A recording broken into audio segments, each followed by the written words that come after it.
Selamat pagi, nama saya Miranda kelas 9B. Di sini saya akan menjelaskan tentang bioteknologi konvensional dan modern. Pertama-tama, saya akan menjelaskan tentang bioteknologi konvensional. Bioteknologi konvensional yang pertama adalah yogurt. Yogurt merupakan produk susu yang mengalami fermentasi.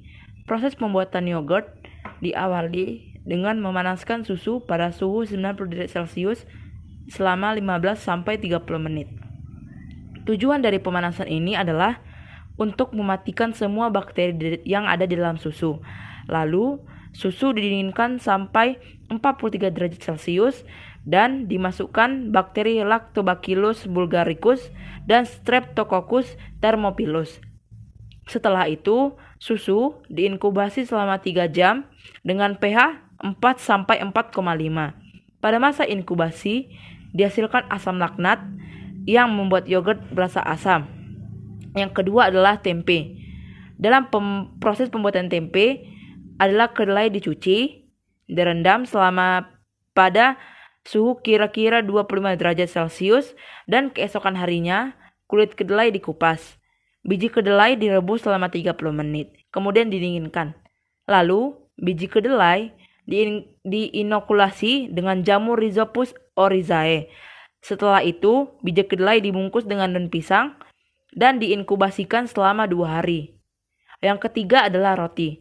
Roti dalam pembuatannya yaitu tepung terigu yang telah ditambahkan air, garam, dan gula diberi kamir Saccharomyces cerevisiae.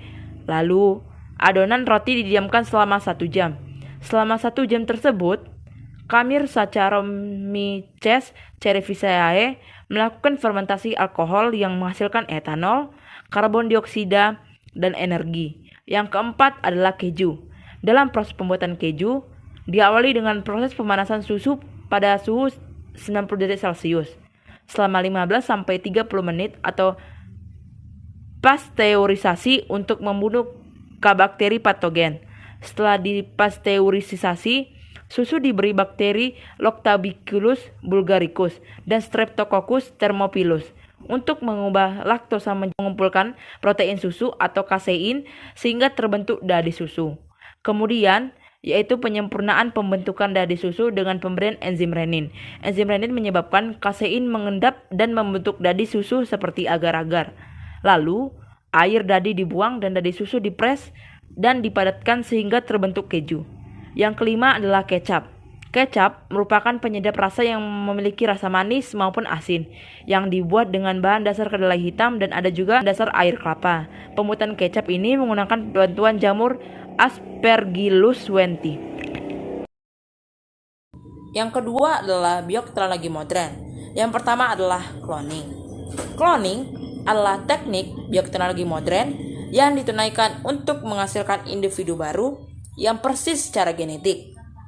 Melalui cloning, kita mampu menghasilkan salinan berkas yang berasal dari DNA, gen, sel, jaringan, atau organisme tertentu.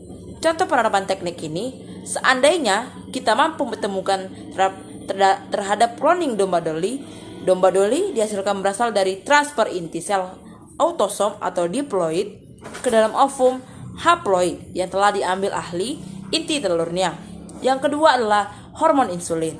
Hormon insulin berperan penting dalam mengendalikan penyerapan karbohidrat atau glukosa di dalam tubuh kita.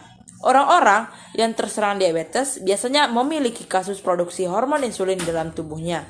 Tubuh mereka yang tidak mampu menghasilkan hormon insulin sendiri agar diperlukan teknologi plasmid yang mampu mengisolasi gen penghasil insulin yang berasal dari sel pankreasnya.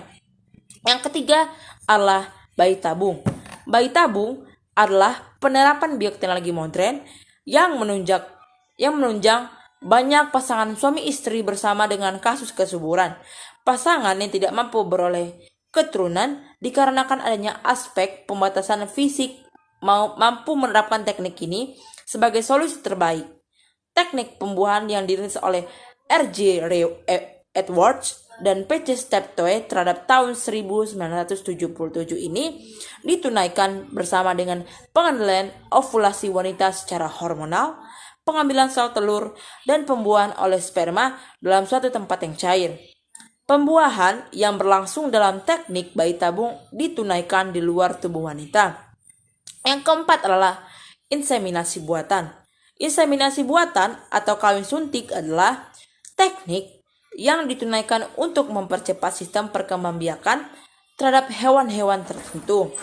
Teknik ini ditunaikan bersama dengan memasukkan sperma yang berasal dari induk jantan dan dimasukkan ke dalam sel telur betina dengan memakai insemination gun.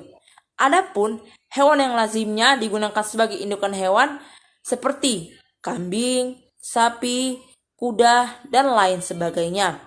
Melalui teknik inseminasi buatan ini, kita mampu memperoleh banyak keuntungan seperti mutu genetik, ternak lebih baik, pemanfaatan bibit penjantan mampu optimal, angka kelahiran ternak yang baru meningkat, dan juga mampu mencegah penularan penyakit kelamin tertentu.